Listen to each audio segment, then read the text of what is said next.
what is up? Welcome back to my channel. Hi if you're new. So I am definitely not the best version of myself right now.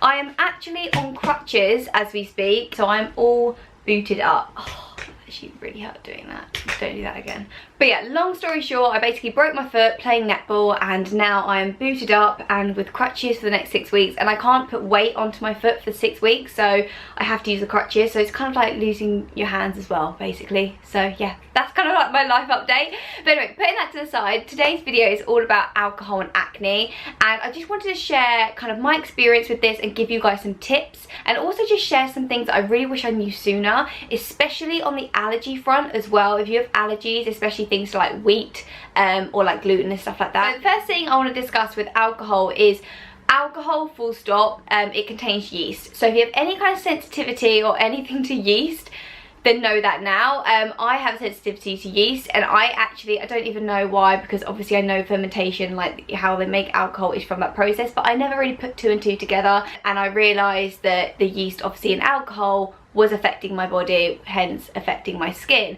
I would get like loads of tiny little bumps as well on my face when I was having yeast. So yeah, that was a huge connection. Okay, so let's just jump into the allergy front and let's talk about actually what alcohols are made from.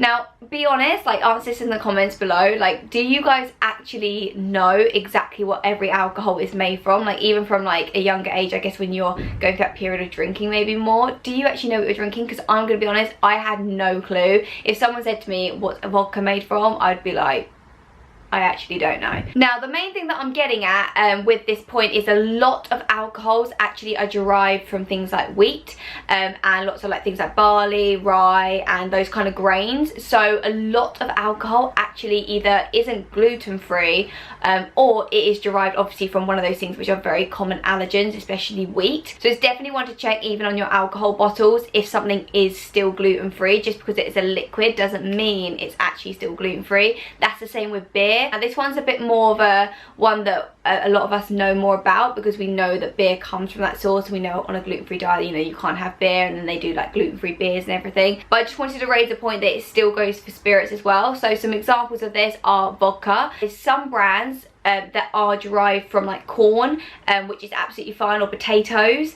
Potatoes is a really common one and they're great. So examples, I think Smirnoff Ice Vodka, for example, that's from potatoes, I believe. But there is a lot of other vodkas which are actually from wheat, and I have an allergy to wheat. So for all these years I didn't actually realise that some of the vodkas that I might have chosen actually were, you know, affecting my wheat allergy, hence affecting my skin. So yeah, that's definitely one to look out for. I'll give you guys a couple of examples. So for example, vodka, like I said, look out for wheat. Also whiskey as well. Whiskey, I've got some notes on my phone so I'm looking. Whiskey is also sometimes from barley. You can get it from corn, rye, and also wheat, so be careful with that one. And then like we said, beer as well. Another one that I actually want to touch on is the gin. A lot of people are either hit or miss with coriander, and gin is actually made from juniper berries, and usually there is a coriander in there as well. So depending on how you are with coriander, that's always one to just maybe think about. I've actually noticed that gin, I really like gin. I should say I used to like gin.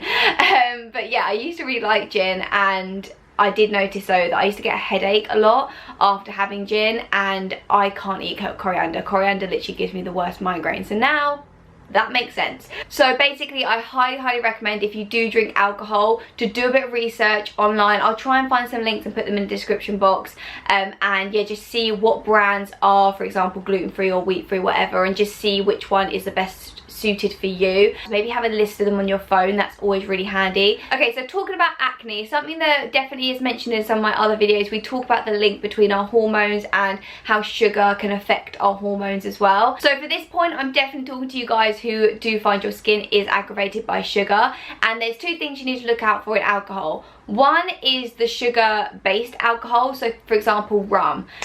I must say, rum, my favourite spirit. ever. I absolutely love rum. Yeah, it was just the best because it was just sweet. It's like drinking sugar, and it is, because that is literally what it is. Any rum based cocktail, all over that. So rum is a spirit which is completely derived from sugar. It's from sugar cane. So I would say if you're really sensitive to the sugar, maybe try switching your rum to a vodka, or, you know, changing it to another spirit, or maybe like a gin, which would be just a much, you know, lower sugar option. And the other thing, I just touched on saying cocktails, this is the other thing. So it's what your drink actually is mixed with. Sometimes it's not even the alcohol, it's actually all the fruit juices, or the Cokes and the Sprites and everything that we mix these spirits with. That can actually be more of an effect on our skin than the actual alcohol itself. What my advice on this would be is, if you are going to drink alcohol, allow yourself to have that rum and coke. But if you're going to have another drink, then maybe switch it to like something like a gin and tonic, for example. There's a little bit of a, you know, less sugary option, and just don't always order the rum and coke, because that's usually what goes wrong with the alcohol. It's not actually the first drink that really is going to affect your acne at all. It's how many of that drink you are going to drink. The next thing you also want to be careful, especially with cocktails, is the dairy levels, because some cocktails, for example, a pina colada, or I know there is other like creamy cocktails which they will use a bit of cow's milk in there, and that can be a bit of a trigger for people with acne. Not everyone, but some people are sensitive, so that's always one just to keep in mind. Always worth asking to see if they've got another option. So if you're okay with, like, for example, coconut milk, sometimes, I mean most of the time actually, at cocktail bars they do have some coconut milk there, because pina coladas, although some people do it with cow's milk, usually they should be doing it with coconut, so that'd be a good pina colada. Now when it comes to wine, it is always better to try and go for the red versus the white, only because of the resveratrol that you're going to get from that red wine, which is, you know, does have health benefits as well.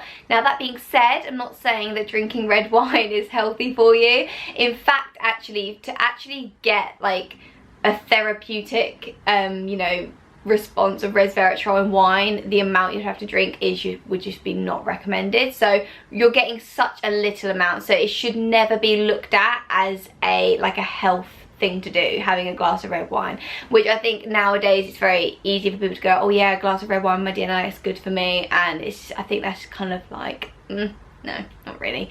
It's, you know, still alcohol, and it's still going to be affecting other organs in your body, just for that one little tiny drop of resveratrol. But one thing I want to say with red wine is just the quality. I really do think with wines you want to try and go for that better quality where you can, and this isn't really more on an acne front, this is more just on your body's response front. Wines can be very funny when they're like what's the word, not processed but like manufactured. I was listening to a podcast recently, I just cannot remember whose it was. I think it was on the Skinny Confidential podcast, and they were talking to someone talking about wines, and it was so interesting. She was saying that apparently some wines are dyed and, like, you know, put colouring into them, and that's what gives people the really bad headaches and the effects afterwards. Some, you know, obviously people react to the sulfates. I'm not really too sure how to end off this video, because the thing is with this is I'm not really sitting here like trying to promote drink or anything, because I don't actually drink myself. It's more I just wanted to put this information out there, because these are things that I just wish I knew sooner. And I know that when I did use a drink, my skin was at its like absolute worst. It was so bad, and I just, like I said, I just wish I knew all this sooner, and it might have really helped me out. So hopefully me telling you guys, if you do drink, this might help you out a little bit. But anyway guys, thank you so much for watching. If you liked the video, don't forget to give it a thumbs up, because it helps me out so much. And also press the subscribe button, can join the family. To my side right now, I'll put my last video if you want to go watch some more videos from me, and I'll see you guys very soon. Mwah. Bye. I won't make it easy for you now.